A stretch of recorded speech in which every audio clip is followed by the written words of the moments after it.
Good evening, everybody. Happy Wednesday. Hope everyone's having a great day. This is our first chance to look at a VR game on our First Look streams. We've gone in person to VR studios and demoed their games. But this is the first time we're having a VR game on the live stream, so really looking forward to it tonight. For all of you who joined us during SimFest, thank you very much. The keynote panel presentation by Sandy Shen, Matthew Farber, Kimberly Unger, and Juliana Lowe is now up on our YouTube channel, and we'll have more of them in the very near future, so keep an eye out for those. Saturday night, we're going to have a rare Saturday night stream. I'll be streaming the Emperor of the Fading Suns game again, talking about both strategy, game design, and the modding community. Looks like we'll have some of our modders on for Emperor of the Fading Suns to talk about what kind of things they do to mod the game, what they look for, how they handle the process, and so forth. So if you want to be a modder or you're interested in having a modder community for your games, tune into that one. Looking forward to our July meeting, July 13th, we have our next TGDA meeting. Nothing firmed up for that one yet, but we are hoping to have a look at Chivalry 2 from Tripwire. They launched last week. The game's doing really well. And we're looking forward to a great time with the Chivalry 2 game. All right. We have Supersane and Kimmiko lined up, so let's start bringing them on in. There we go. Now you can see them. I'm going to turn them on so you can hear them. And Kimmiko, go ahead and take it away. Well, hello everyone. Good to see all of you. Today, we have a special guest. We'll call him. Do you want me to call you? What would you like me to address you as? I mean, Alex is fine, but Super Saiyan, Okay. whatever, it doesn't make a difference. Super Sane, or AKA Alex, AKA Super Sane. And tell us a little bit about you.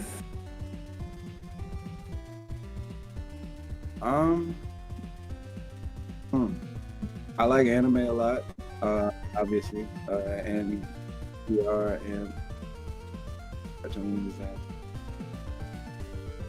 everything little boys like. I like. It's especially, and I've been a developer. Corporate development, like boring stuff, and then like architectural visualization and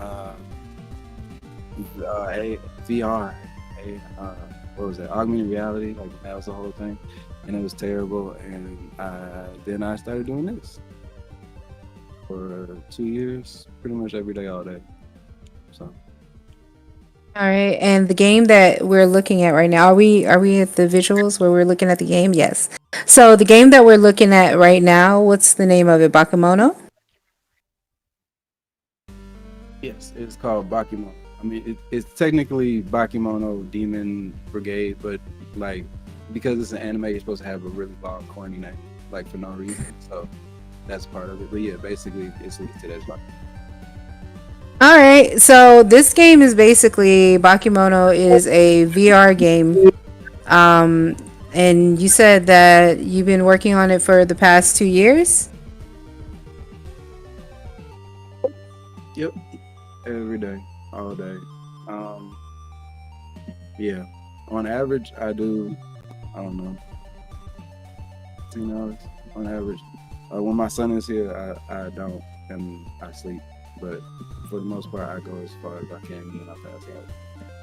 But yeah. All right, so so tell us a little bit about Bakemono as far as the storyline goes, and what is it that made you decide to turn this into like a VR game versus just a regular game?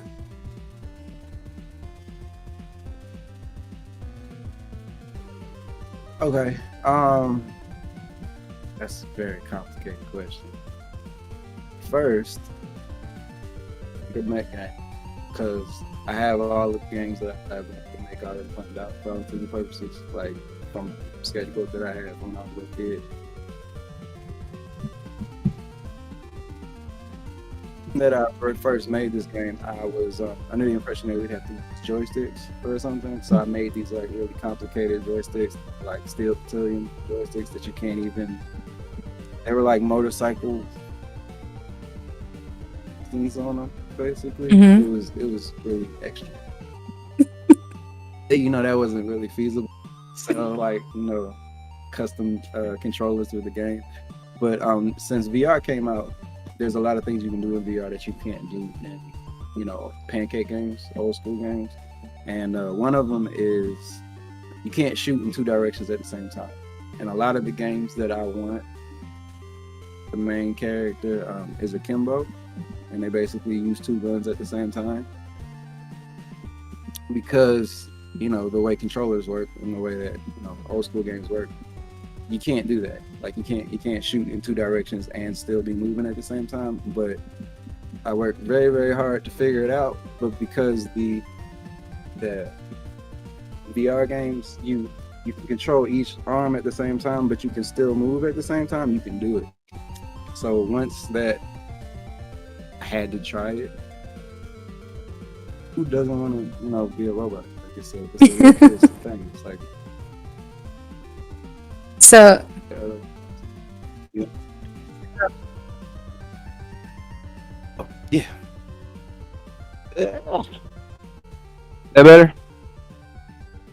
oh my god, I can hear you. Yay! I thought you were shy for a second. Maybe you are, but I'm just joking. So yeah, that's pretty cool. Yeah. Let's see.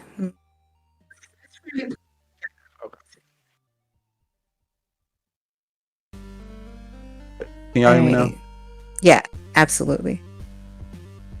Absolutely. Yeah, no, it's very important. It's a very important thing to do. Like in the game, you can move with the analog stick, basically, in any direction, like like a Nintendo. I mean, like a traditional controller. But you can also look in any direction, and you can fire in both directions at the same time. So once that was possible, I had to try to do it because half of the games that I wanted to make, all their characters were akimbo because that's the thing. Now, for those who don't understand what the word Kimbo means, what does that mean to you? Akimbo means you fire two weapons at the same time. Okay. Because it's a robot game, and like you have obligations from the genre or whatever. Like I have a rocket launcher and I have an assault rifle and I have all that other stuff. Like what I like the most is firing two handguns at the same time, and that's a lot of what the gameplay emulates. Like is you being able to fly in any direction that you want while doing that, because it's like a genre kind of thing. But yeah, it's awesome. So, did you make any other games prior to this 2-year VR game journey? Yes, I made a game before this one that was basically okay, so it was a 2D side scroller, right? And it was it was also an anime. A lot of the games that I do are anime themed games, basically. But that's when I first realized that animation is for crazy people. You need a whole bunch of crazy people to get as far as I was trying to get. And I worked on that game for like a year and a half. Basically, side scroller, all the stuff in the background was real 3D, and then all the characters in the foreground were 2D, kind of like what I'm doing now. But it was like Ninja Gaiden. Like so you ran around, from left to right, killing all the bad guys and stuff. And every character had like a full fighting game's worth of moves. So it was ridiculous.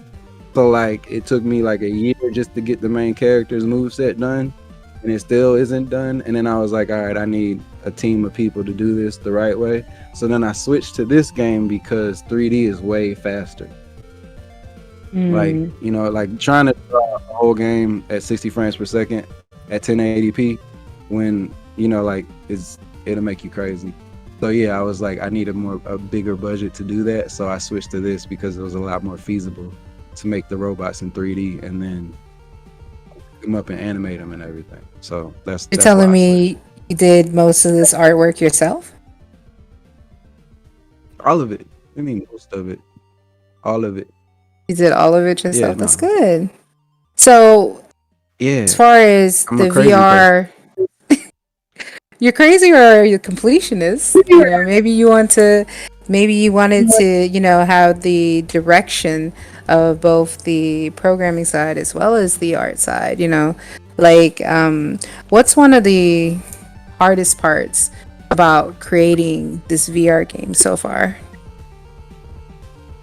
I mean, it's two completely separate things. Like you got like the character design, and then you have the story, and then there's the logistics of doing all the voiceover stuff. And doing voiceovers during COVID is awesome and hilarious because everybody's in the house.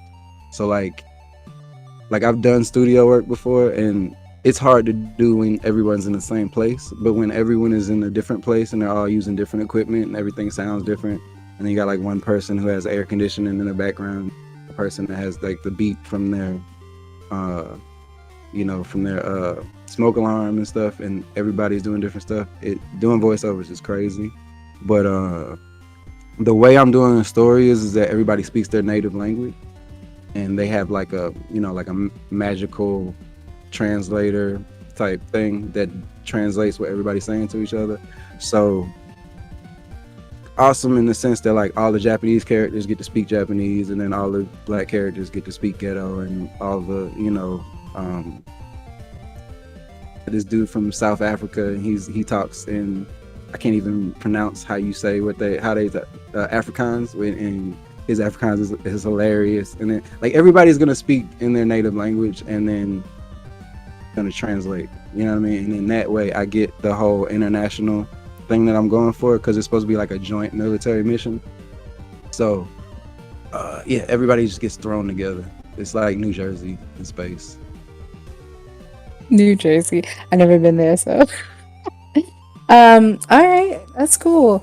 Like, as you build this game, let's do a little demo so people can see what the game's about. So if anyone haven't really checked out the game, this is a VR game that's on Steam in early access at the moment, and it has you're basically in an animated world or anime style world, and you're a mech, or you're inside a mech, which is in space and different places, right? Is there only one map, or I saw there's some evolution in the map? First launched, I had 11 maps.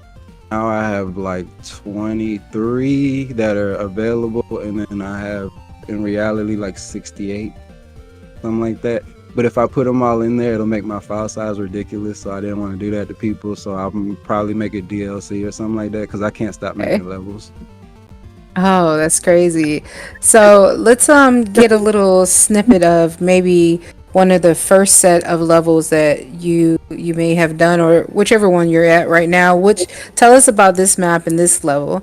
And you can put on the headset if you like, and just kind of go through it. Can you talk while you can probably talk. You can talk while you're in VR. So let's see what's going on with it.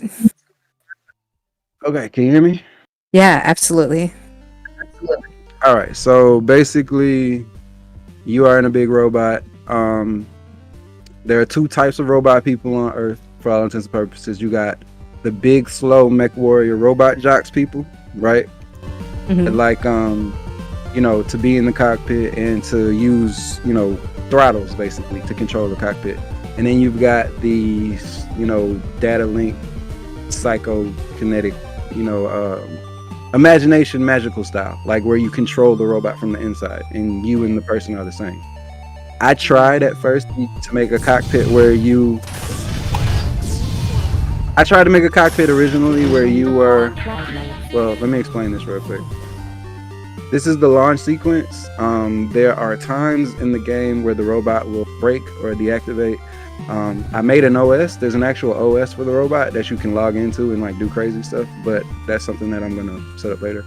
For right now, in certain missions, some missions where you deploy and you just fall from the sky, or you fall from a drop ship, or you land like you're supposed to, but then there are also missions where you have an ignition sequence, and in the ignition sequence basically you prime the unit and then it launches you off.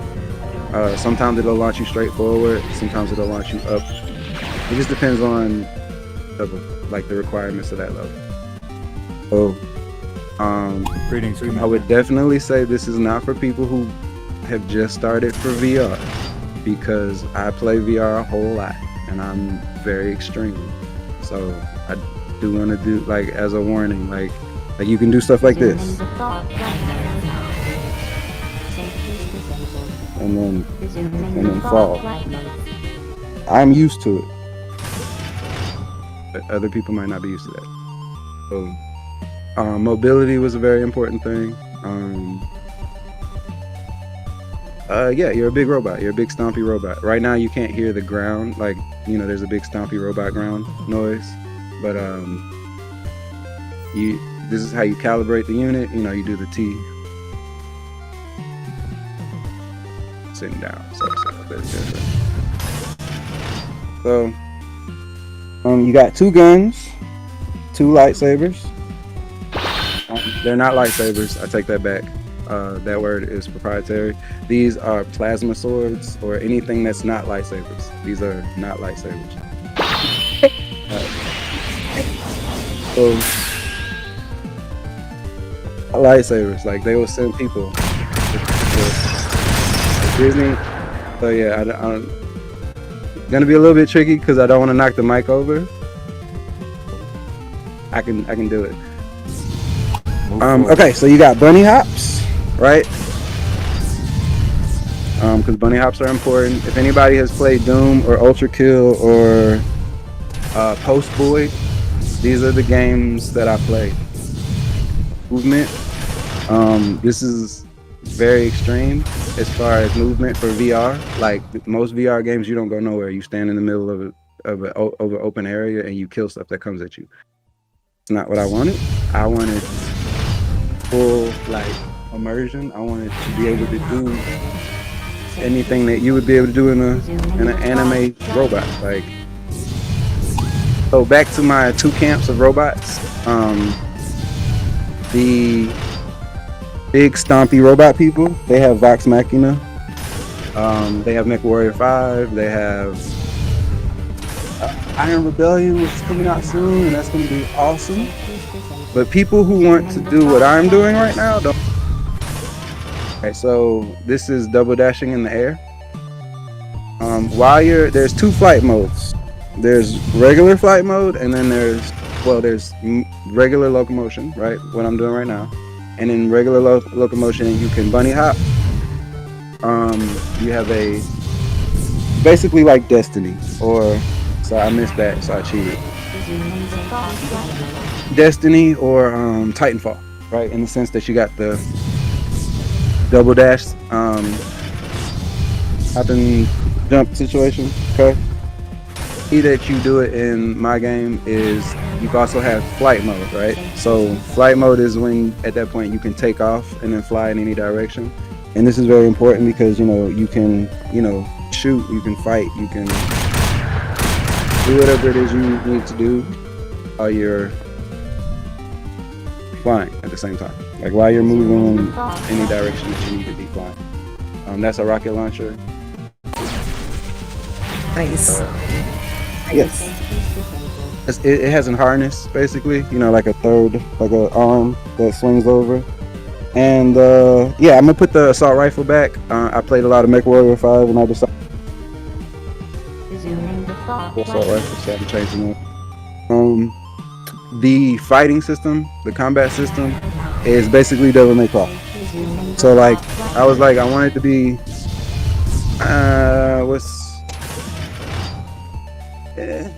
okay, so I can't even think of the name of the game. Armored Core. There we go. Armored Core.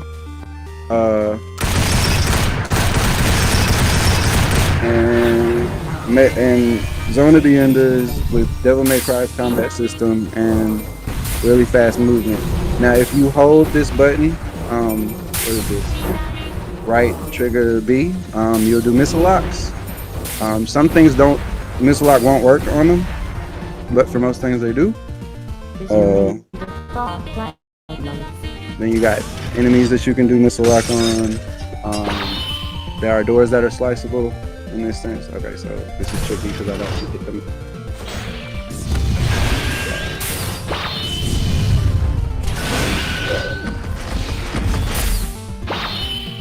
all of the mechs are sliceable. That was very important to me. So this is tricky because I don't want to hit. You have destructibles around all over the map as well. I see the lilies. Yes. Let me move this back so I can get to this. Can you still see me? Is there any way you can maybe, because I noticed that the stream is lagging a little bit, so anytime you're showing me, it looks like it's probably about, a lot lower, like half the frames it should be. So is there any way we can maybe lower the pixels to show so the frames could be faster or anything? Hold on a second. It's a couple different ways I could do this because the way I'm showing it right now is I'm showing it through Parsec, which is. Oh, okay, I got you. So you're using another computer. I could log out of Discord here and then log into Discord over there. You see what I'm saying? But then you wouldn't hear me anymore because the microphone and all that stuff is over there. Let Okay. me Okay. try something.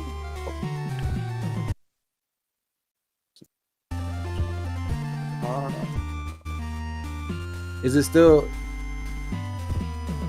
Is the headset part still lagging? Yeah, I can see it coming through.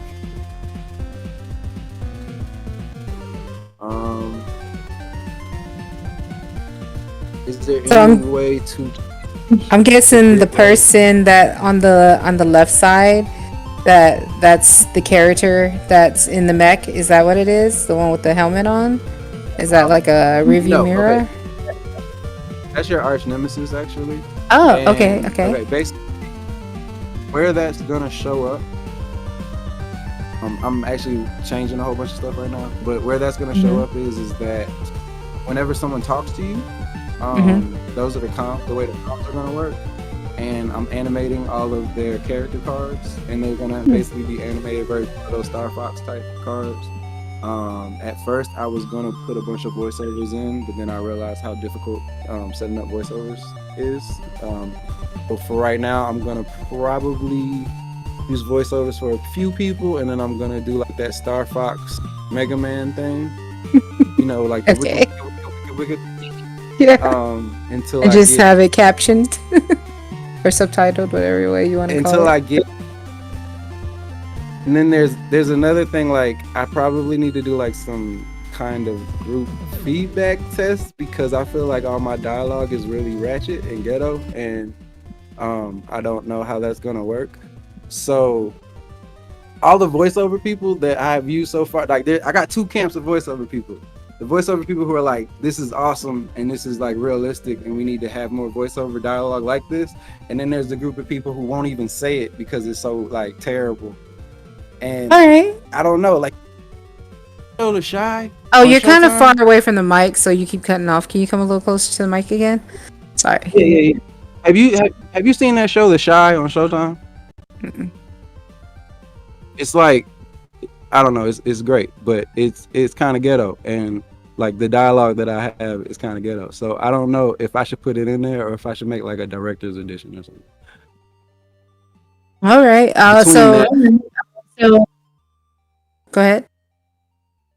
No, between that and the finding people, because what I've been doing lately is just drawing the voiceover people I have, or like redrawing a character, or recasting people based on their actual personalities, which is easier than telling a person to act a different way. You know what I mean? Okay, so let's do a quick recap. So you don't have to stress out about the video if it lags too much, because I really want to get more about what you have done with the game, how you started it, how basically this game is developing, because it sounds like at first I believe it was, were you there during the green light? Is that how the Steam thing went for you, or did you just start off exactly as early access? Yeah, no, early access from the jump. Okay, so you started off at early access. How long ago was that? Okay, so the game was released early access in January, February, last May, the end of last May. Okay. And how was that experience? Because this is your first VR game, and was this your first Steam early access game that you put out as well? Yep, first game on Steam, first everything, first game from scratch, first company, first all kinds of stuff. Good fun. It Okay. was terrible and awesome. Okay, so tell us about this terrible, awesome time you had. Like, okay, so in the beginning, I'm sure you had, a certain vision, you built certain things, and I definitely know some of the mechanics that you were trying to put in was the Kimbo mechanics with your mech, making sure that your mech can use two different, like, because you said two of the same, but I tested this game a little bit before. So there was like I know you can use different weapons. Like one hand can be a plasma sword while the other hand be a gun. Was that Plasmas. true? Or they both had to be Yes. plasmas? Oh, okay, so we could okay. 'Cause I swear I Yeah, you could can mix mix and and match. match. Yeah, you can use whatever you want. That's very important. That's cool. So There's a magical. No, go ahead. How many? how many weapons were they able to are they able to put on their mech? Right Like now there are 2, 3, 4, 5 plus the shield. So I mean, so 5 in the shield. In a little okay. bit, it's gonna be a lot more. And what's the enemies called that they're fighting? Okay, so there are, because it's an anime, there are rules to animes that you have to follow, especially robot animes. There are very specific rules. So you got Earth, you got Royal Earth, is a like they're a royal federation. They're like they have kings and squires and queens and all that stuff, and they're really bougie and uppity and they're mean to everybody. And then you've got the Arc Federation, which are where the characters live, and they are basically living on the ring. Anybody who's watched The Expanse, they are the live on the colony, like what I mean, like the people who work belters. Haha, that's the word. They are belters. The word because they have already used that word, but that's essentially what they are. And then you've got Mars, and Mars, they're like Texas. They're just, like really extra. And they live the farthest away, obviously. So Mars and Royal Earth are having a war, resources, and I mean, again, these are rules. Like it's a combination of like Gundam and The Expanse mixed together for all intents and purposes. But that's what's going on. And the Arc Federation, they're caught in the middle, and they have provisionary citizen classes. Basically, they're not real Earth citizens, but they're contractors, so they're allowed, certain. They're like second class citizens in exchange for, the fact that they do all the fighting and stuff. They use them proxy wars, and they use them to defend the Earth, basically.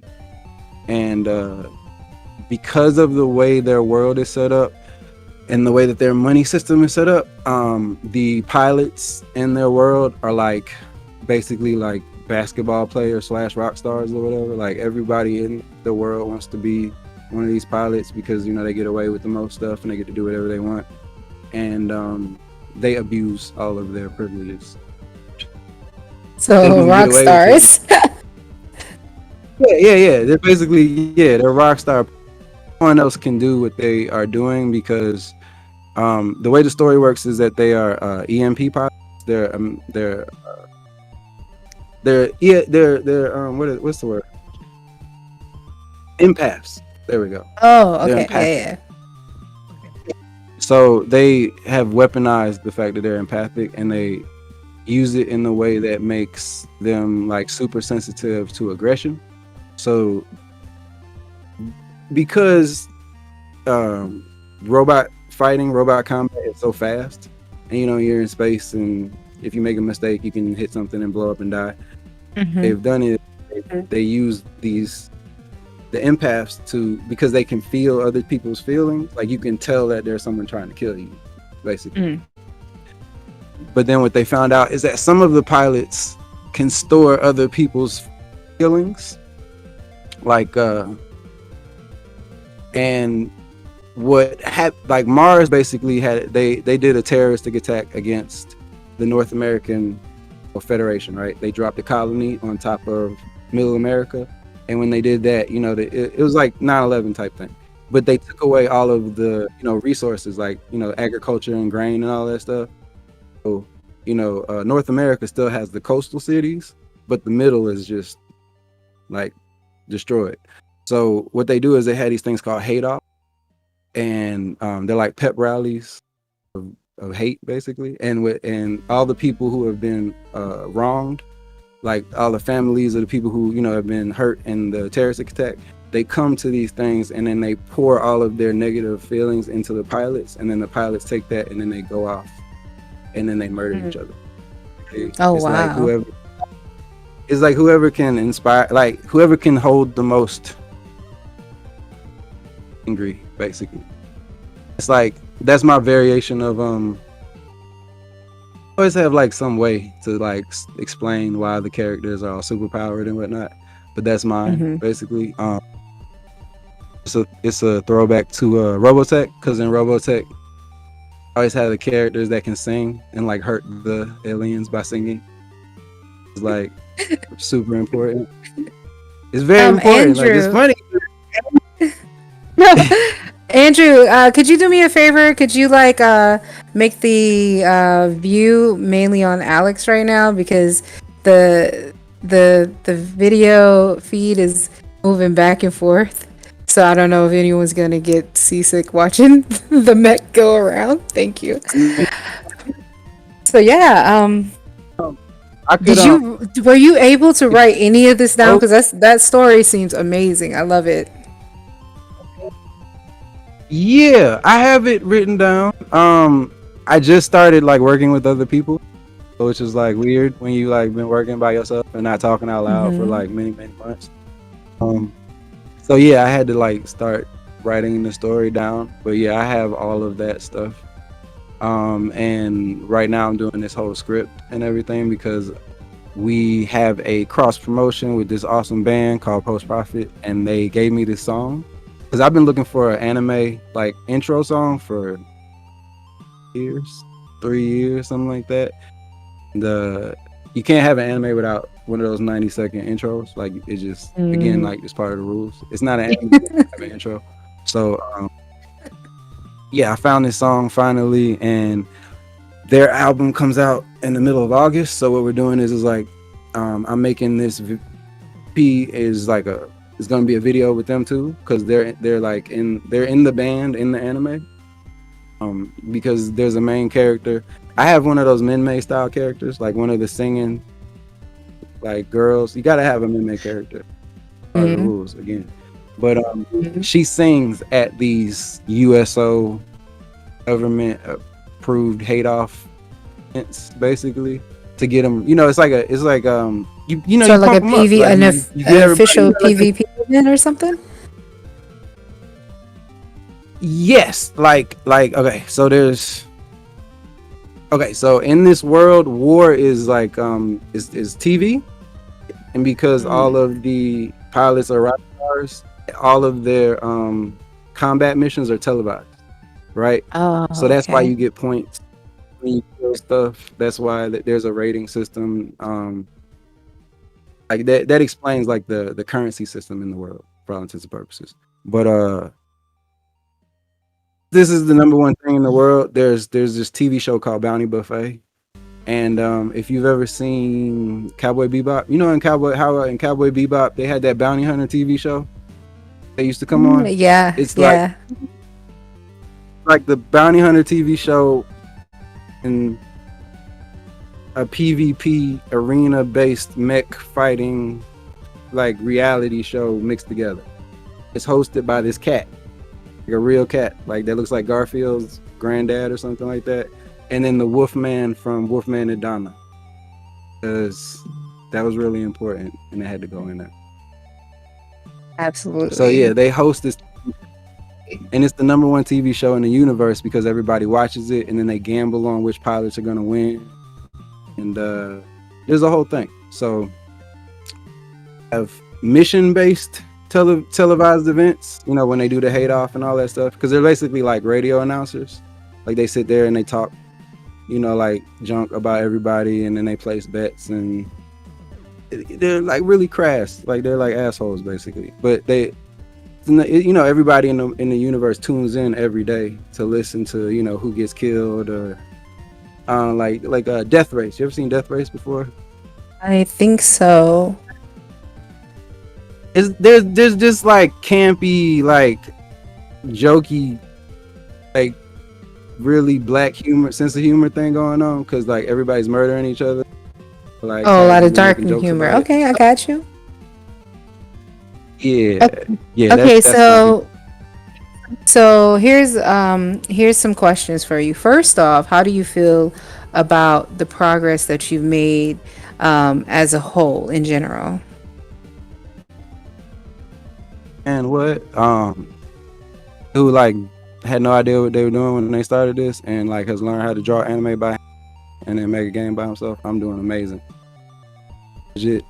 I've been borrowing money from like my family members and like taking loans and selling stamps, and I would have an OnlyFans if I needed it. Like, you know what I'm saying? I'm not there yet, but I would if I had to. And between that and then this whole COVID thing, like, you know, I mean, you know, when we first met, I was meeting everybody in the industry and meeting everybody in the city and getting ready to like debut a whole bunch of stuff, and then COVID came in and shut all that down, which was awesome. Mhm. So in the fact that I've been just me in my house doing this game about like every day, I still like pay my bills and everything. It's amazing. It's awesome. You know, we did a sale last month and I paid my rent with it, and I did a dance, and that's pretty much like all that matters, and I keep working on it. But yeah, Hey, it's fun. really great Like, to do what you're passionate about. Yeah, go ahead. I mean, like this. There was a minute where I was doing like 32-hour shifts, and I was like working crazy, and my baby mama tried to like flex on me because I was working too much. I don't know how you can work too much. That doesn't make sense to me, but whatever. But what it all worked out, and I did corporate for 12 years, and I made like, I started at 85, right? In the last 2 years, I have had no idea how I was gonna pay for anything, like from like week to week, and it's still infinitely better. Still infinitely better. It's still like, it's a, you know what, I'll never in my life. Yeah, I mean, it's really nice when you go on Reddit and people are like, oh, this looks like Hawking or Titanfall, or, you know, it's Zone of the Enders in VR. Or somebody goes and then they go, oh, it plays just like Doom. You know, like that's, you know, it's Doom. It's like John, I talked to John Romero on Instagram. Like, I was gonna cry.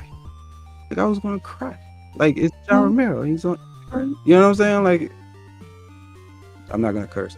All that stuff is important. You know what I'm saying? And that's way more important. You take life and going on like business lunches, buying cufflinks.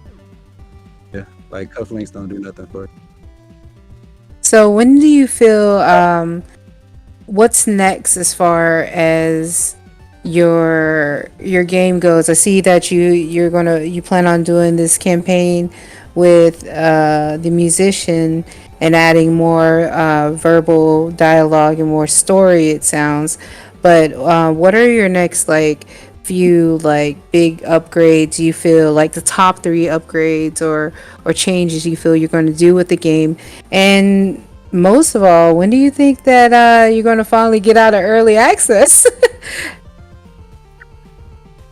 Okay, so here's the plan. No, go for it.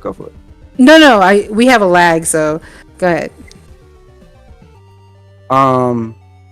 The plan as far as early access That's the first question. Is that we come out of early access when the campaign is finished, and the campaign will be finished going into Q4. The plan is right now, like I'm 4 months, or I'm 3 months and 2 weeks ahead right now of my schedule for all intents and purposes. I had a Kickstarter that I tried to do like way back at the beginning, and I let a friend of mine like run and put all the dates in wrong.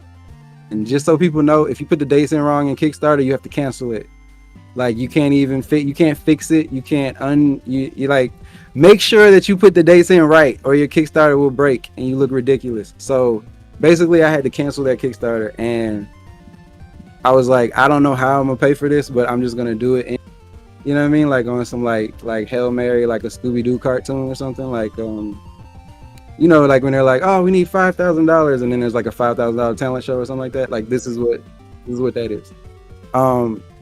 But yeah, no, I borrowed a bunch of money from people, and you know, I've been paying them back like with the money that comes in from the sales, and you know, just whatever, just doing what I gotta do, and it's been going really well.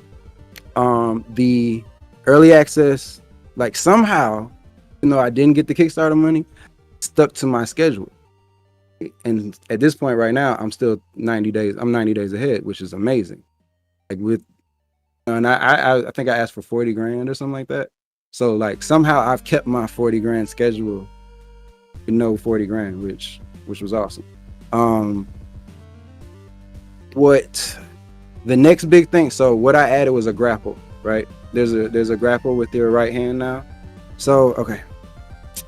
All right. So you got a shield on your left hand, right? That if you press the button, the shield appears.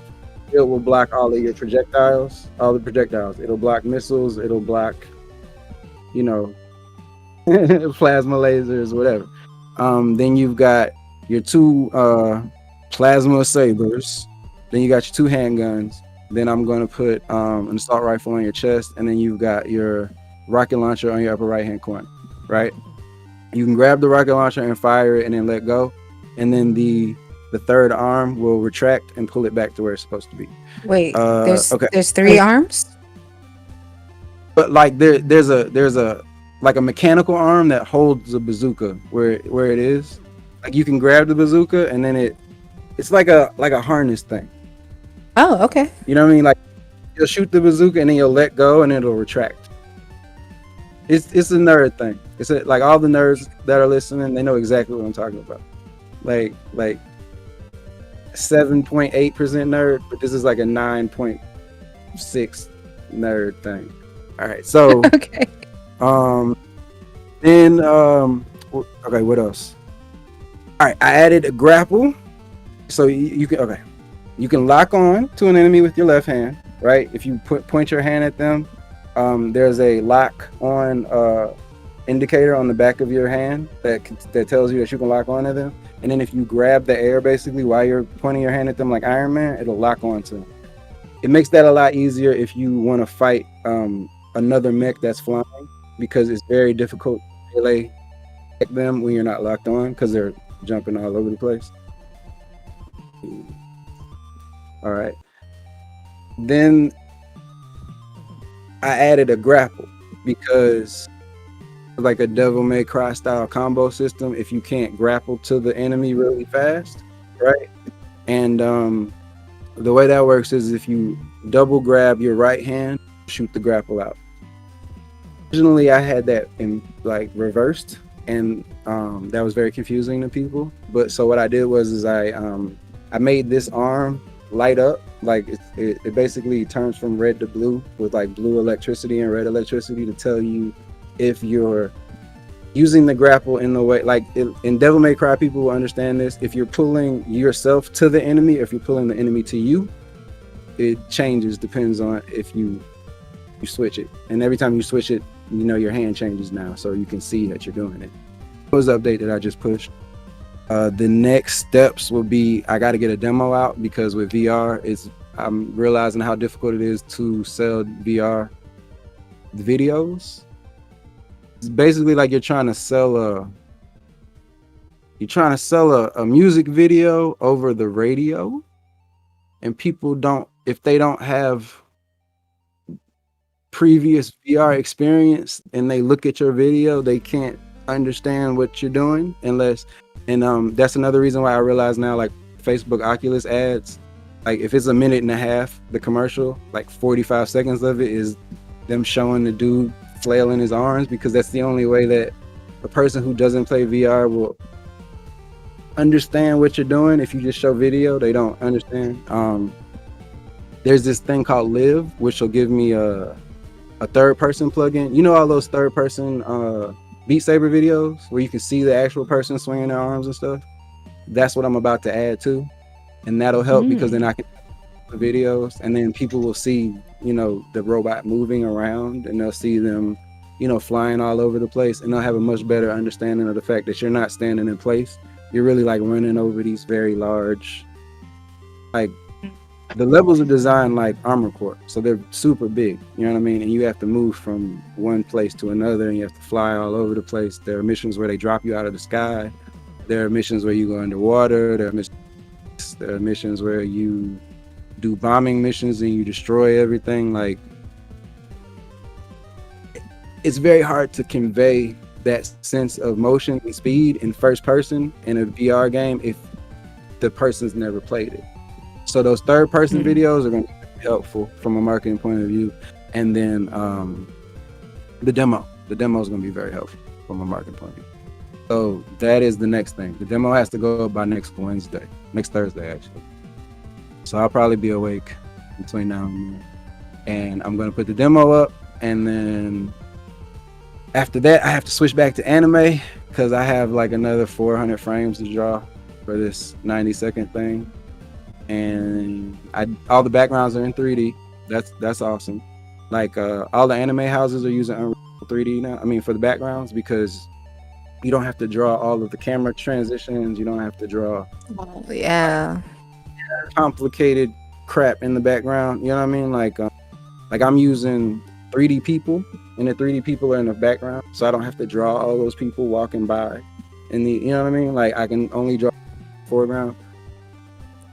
So the 3D transition helps a little bit with the rigging and motion, basically. So that helps you save time on frames, basically. Is that what you're saying?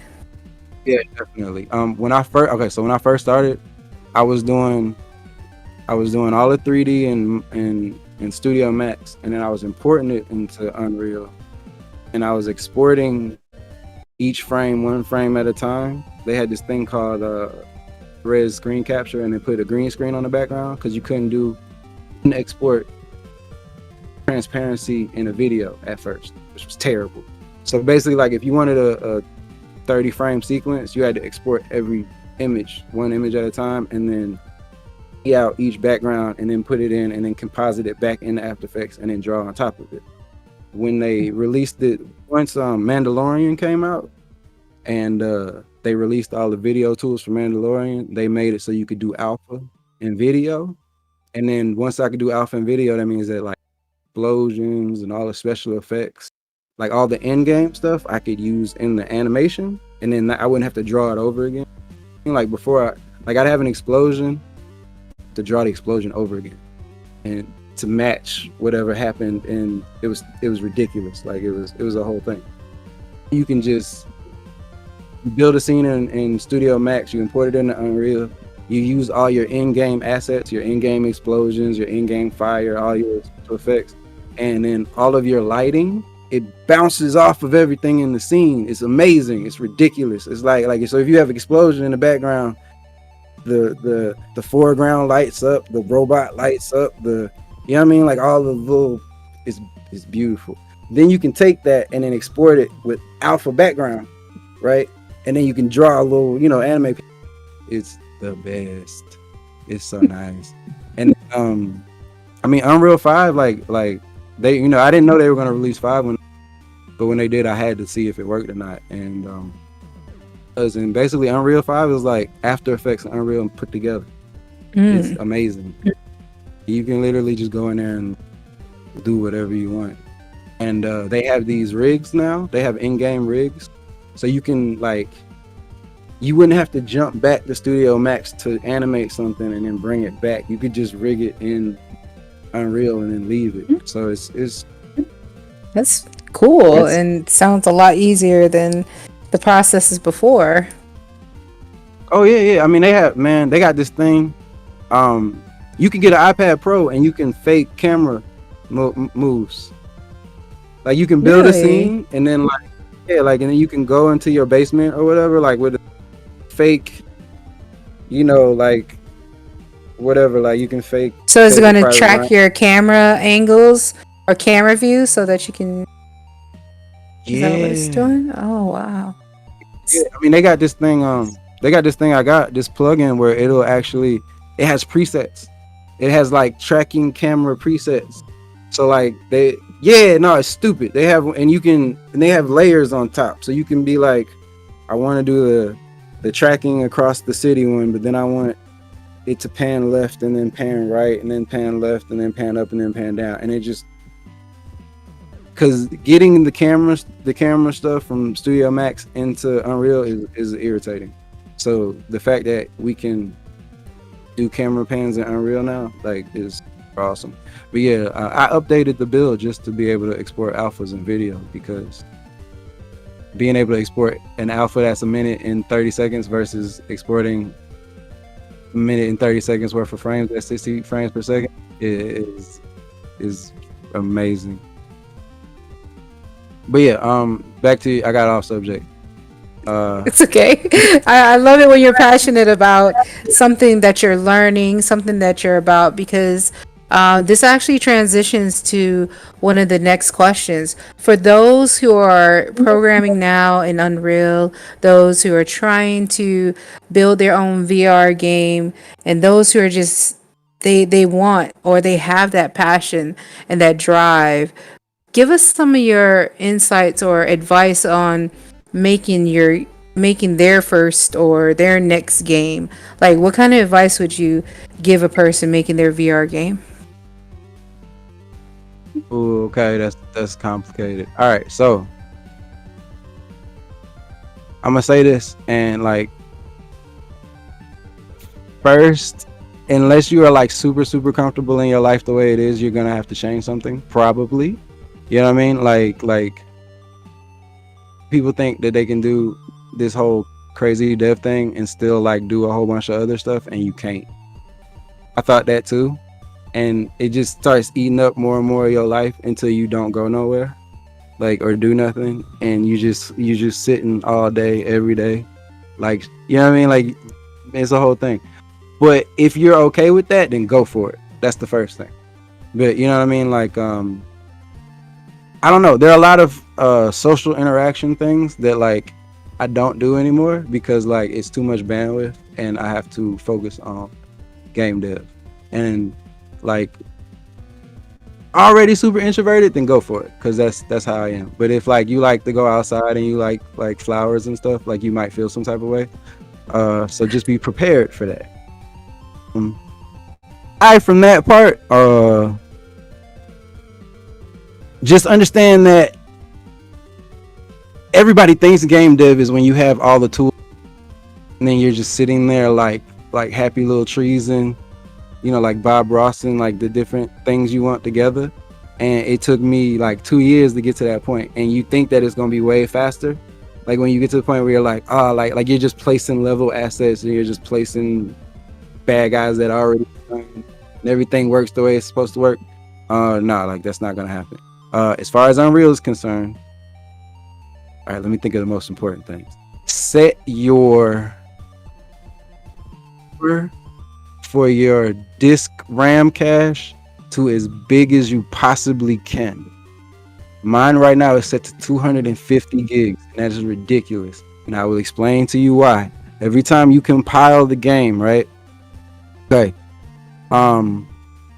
It has to compile all your shaders and everything. The way that I've just learned how, this is something I just found out, because there's a lot of things that I don't know about Unreal, because I'm one of those that doesn't read manuals or instructions or anything. I just basically, I used to have the game build fail a lot because I have 64 gigs of RAM. Okay, and that's ridiculous. That's the most RAM you can get before you spend like $1 million to get 128, right? So basically, anytime that my usage went over that 64 gigs, it would fail, right? And then your build fails, and then you get a RAM error, and you have no idea what happened.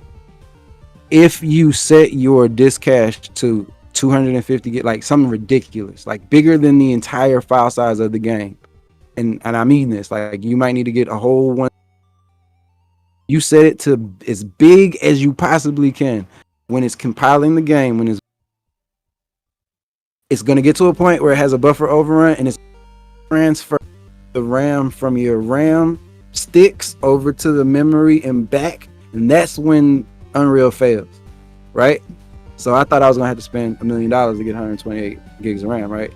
And no, what you need to do is you need to set your buffer to 200, like to way bigger than your game is. Game is 64 gigs, then make it 200 just to be safe. If your game's 100 gigs, make it 300 just to be safe. That will save you probably 1/3 of your life game dev, because what used to happen is every time I had to recompile the game, and you do that every day, all day, right? It would take an hour, right? And then it might or might not fail. What you had to do is you had to cook the build, hoping that you didn't go over your RAM. And if it failed, then you would just cook the remaining bit. So like, let's say for example, you got the 64 gigs, but you needed like 80, and then it fails because you don't have that 20, and then you go back and then you cook it again. That's like 3 hours of your life just gone forever. And you're just staring at the screen, waiting for it to tell you that it's broken or not. If you do this, skip all of it, you will not feel that pain. That's very important. I would say that's the main developer thing that I could say. I support what he's saying, because I just looked at my scratch disk.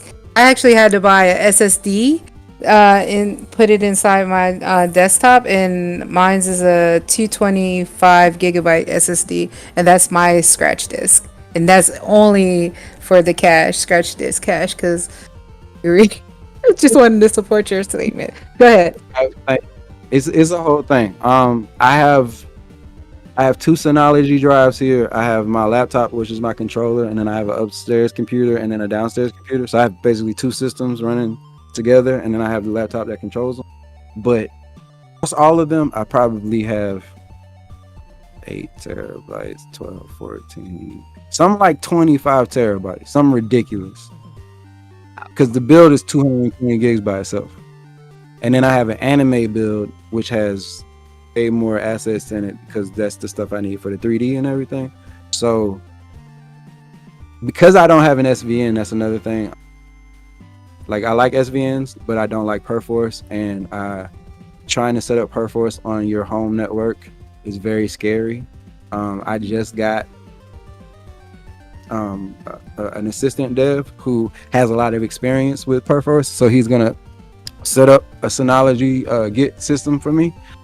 And then going forward, I will, operate like a grown-up, like a professional does, like with a real SVN, like a real Git system. But because I have not been doing that, basically what we do is core build, which is just the core files of the game, which is 8 gigs.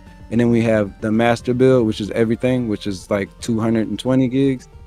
And we send those back and forth to each other. And then I merge them manually, one function at a time, which is ridiculous. That's because I'm not using an SVN to check in out. Because then what happens is like, let's say I have a contractor friend that, like, if I work too many hours, or it's something really, really nerdy smart, like something that has quaternions in it, like I don't like, then I'll be like, you figure this out for me because you're smarter than I am. And I will zip up the core, and then I'll send it to him, and then it takes him 48 hours to download it, and then it takes him another 48 hours to do whatever he's gonna do, and then he sends it back to me. In those 4 days, I've done 4 days worth of work in my build, and then I have to merge his and mine manually without breaking anything or overwriting anything, and it's a whole thing. It's stressful. So if you combine that with the whole compiling memory crash thing, every time you go to do a new build, like little dances, and it's a whole thing. But yeah, So updates were very stressful before. They're very much less now. They're a lot less painless. Also, try to get your file directory structure straight as soon as possible. The more changes to your file directory structure that you do, the harder it is to recompile, and the longer it takes for Steam to upload your game, and the longer it takes for people to download it. So like if you make a bunch of changes but your file directory structure is exactly the same, it won't be anywhere near as bad than if you like restructure half of it and then upload it again, because Steam's gonna go, "What you doing? Like, what is all this?" And then they're gonna try to. What it does is it compares one build against the previous one to figure out when, like what's different, basically, because it only tries to download what's different. So that's very good to know. What else? What else is important? Your Steam application. Apply to Steam 5-6 months before you actually want to go on Steam. The Steam backlog is crazy and they do as much as they can. Like, I announced my release date like a dumbass, and then Steam took like 45 days extra to approve it, which was like a whole thing. Be aware about that. Learn as much about the Steam backend as you possibly can. Sales. This is something that I didn't understand until like 5 minutes ago, so this is very important. The way Steam is set up, okay, it's with the exception of Steam sales and like the summer sale and the winter sale and all that stuff, you can have a sale pretty much every 45 days. You need to have a sale every 45 days. Okay, I didn't have a sale for the first 9 months because I was dumb and I didn't understand nothing. Now that I understand how their system works, like you want to have a Steam sale every 45 days. That's the best way that you're going to maintain a steady supply of revenue. Also, they do that thing where if you make less than $100, they'll hold it to the next month, right? So you can make it weird. It's like you can make a whole bunch of money and then like not get it because it can be like trapped in their disbursement system or whatever. That's another reason why they have sales, because the sales will put you over for that month and then you'll get all the money that they've been holding. You know what I mean? That's your money. You basically work for Steam. Like, don't think we're not really, independent. We work for Steam now. But yeah, that's a thing. I spent a year on Instagram and I should have spent that year on Twitter. Very important. Twitter and Reddit are our actual customers. Instagram people are people who are like admirers that won't actually buy your product. That's a very important distinction. You can do it because, you know what I'm saying, it's expected of you, but post to Twitter first. Like, whatever it's like, Twitter and Reddit are important. Twitter is going to be your best source of marketing assistance, especially for indie dev that has no budget or anything, because everybody's going to repost your stuff. And there's like this, like, I don't know, weird mafia of posters or whatever that I still don't completely understand. But if you post other people's stuff and you follow other people that are in the same genre as you'll, you know what I mean? Good ways of going about that.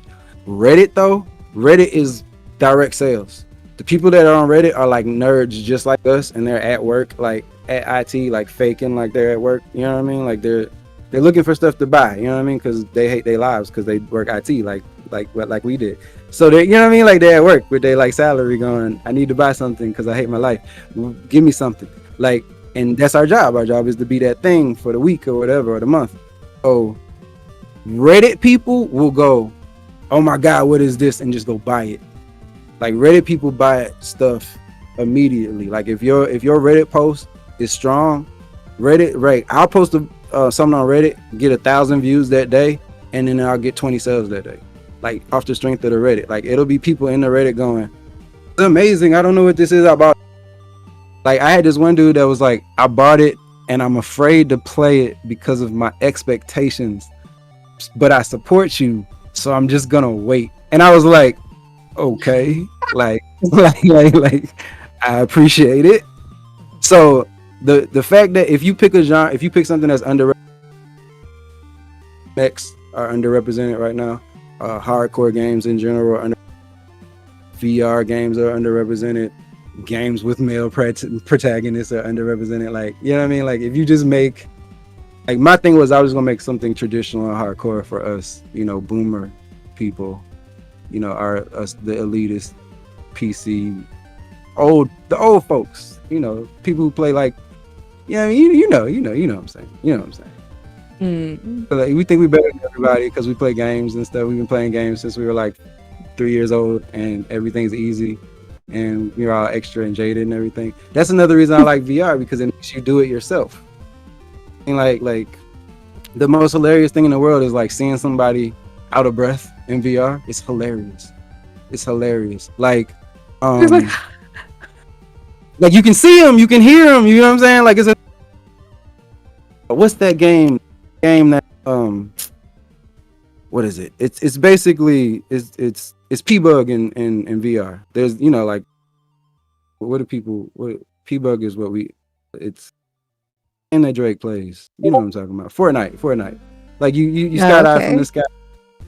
They have like 4 different VR versions, right? The first one, you can climb in windows, you can climb up walls, you know what I mean? Like, they VR-ified it, right?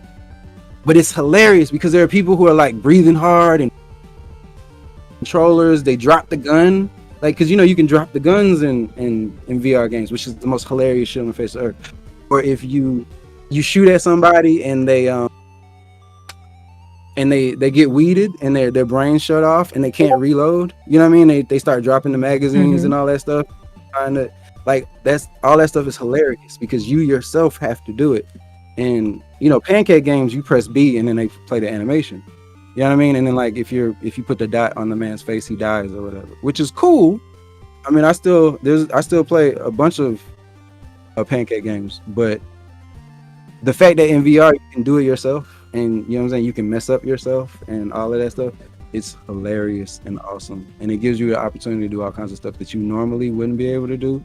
One time I was playing that game, and if you don't change the default settings, you can hear everyone's microphone, right? So this dude was like wheezing. You could hear him. He was like,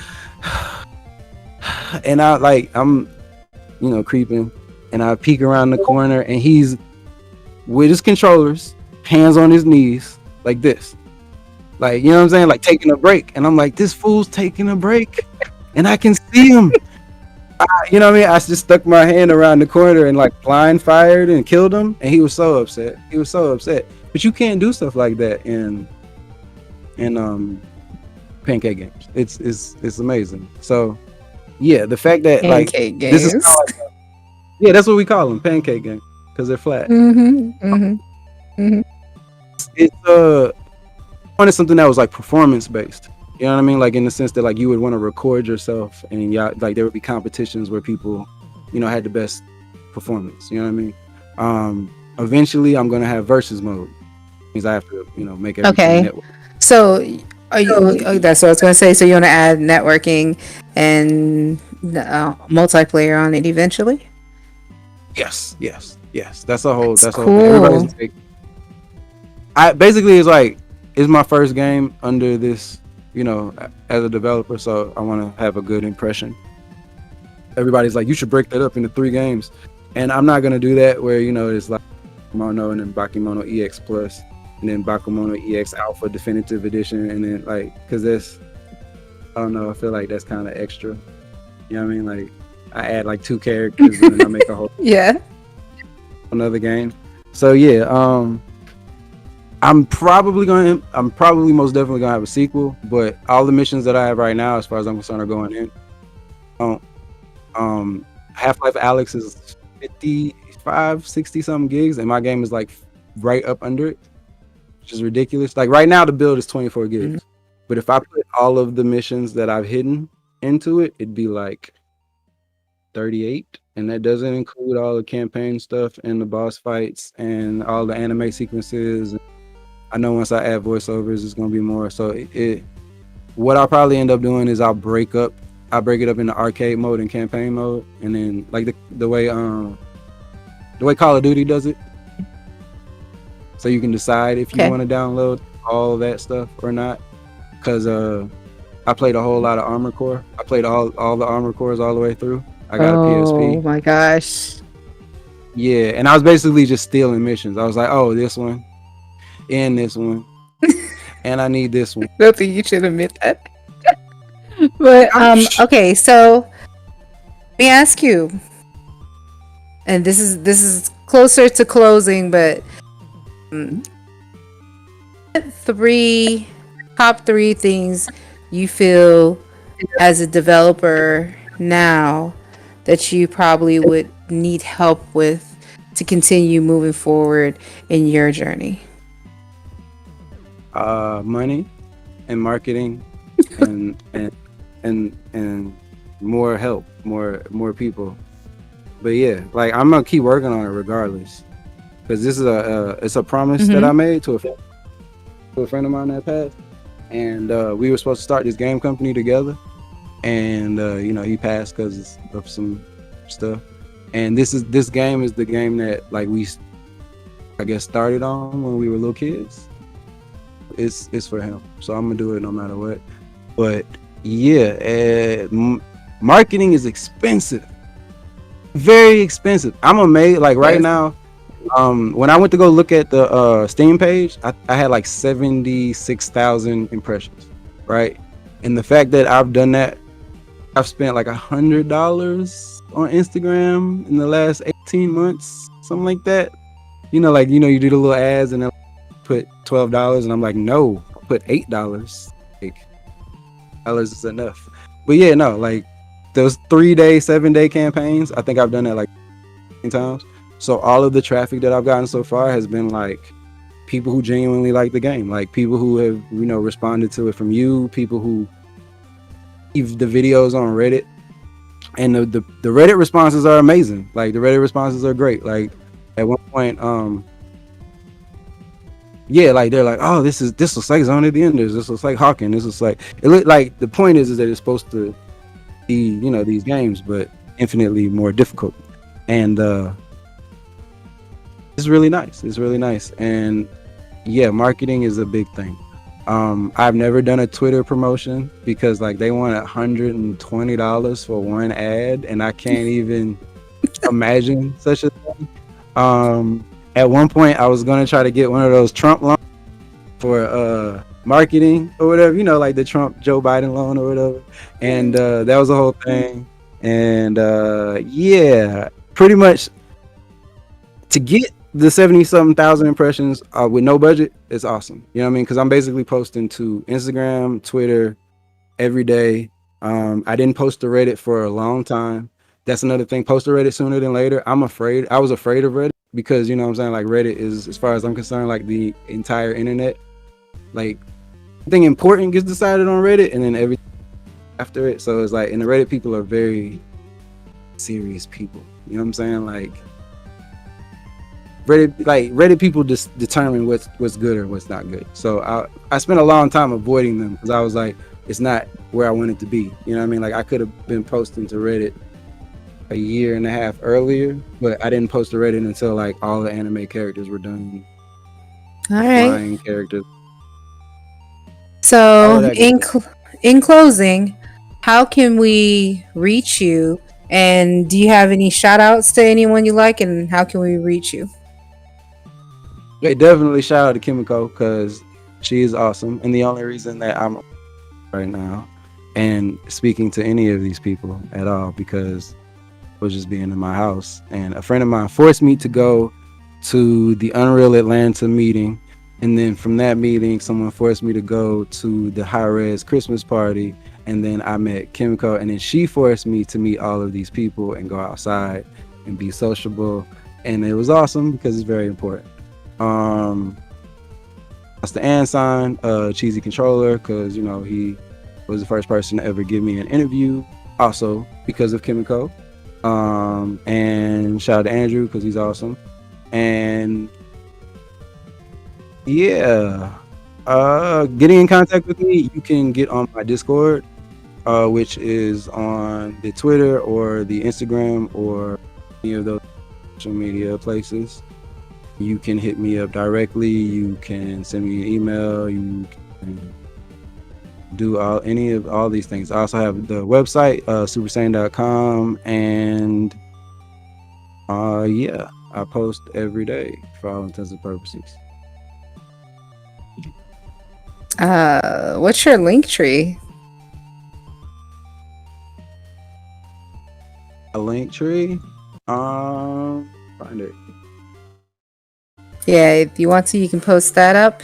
And Andrew, I know we're going over our time frame, so I'd like to thank everybody over here watching us. There's a couple of things I wanted to talk about this weekend. This weekend is Juneteenth weekend. So some people, including Pharaoh's Conclave, and which includes Sorghum Spear, Dedrin Sneed. They've all come together. Oh, and Tony Cade from Challenges. They're all coming together, as well as a lot of others that I haven't mentioned, and the GGDA, towards an online Subsune event, which is run by Gamer Jive. So if you go to subsunesummit.com, you can check that out.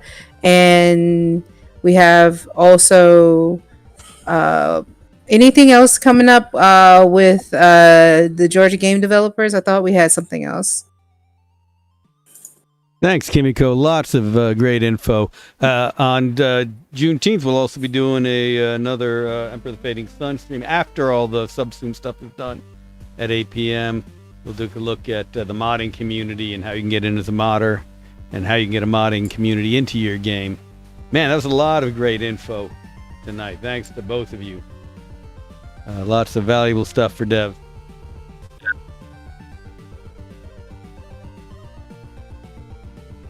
Thank you, Kimmiko. Thank you, Supersane.